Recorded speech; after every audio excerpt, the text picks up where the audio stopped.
This is a war that should have never happened. It's a war the Russians tried repeatedly to settle on terms that were very, very beneficial to Ukraine and us. The major thing they wanted was for us to keep NATO out of the Ukraine. The big military contractors want to add new countries to NATO all the time. Why?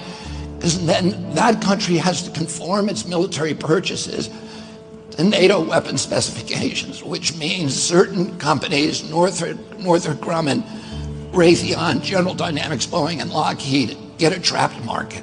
In March of 2022, we committed $113 billion. Just to give you an example, we could have built a home for almost every homeless person in this country. We then committed another $24 billion since then, 2 months ago, and now President Biden's asking for another $60 billion. But the big, big expenses are going to come after the war, when we have to rebuild all the things that we destroyed. Mitch McConnell was asked, can we really afford to spend $113 billion to Ukraine? He said, don't worry. It's not really going to Ukraine. It's going to American defense manufacturers. So he just admitted it's a money laundering scheme. And who do you think owns every one of those companies? BlackRock. So Tim Scott, during the Republican debate, said, don't worry, it's not a gift to Ukraine, it's a loan.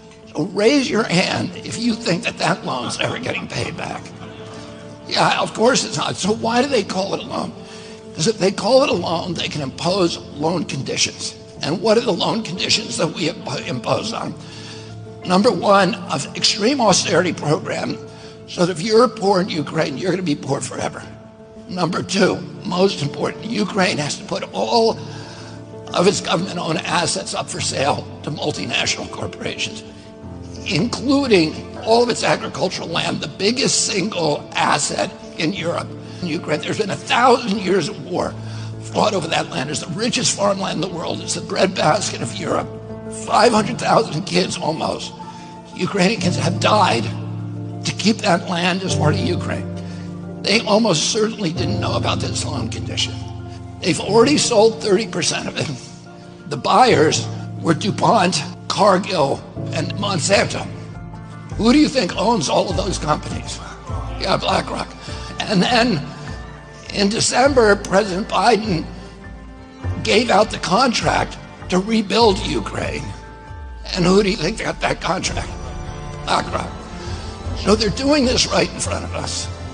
They don't even care that we know anymore, because they know that they can get away with it. And how do they know that? Because they have a strategy.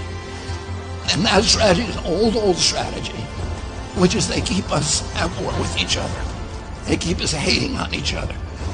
They keep the Republicans and Democrats fighting each other, black against white, and all these divisions that they sow.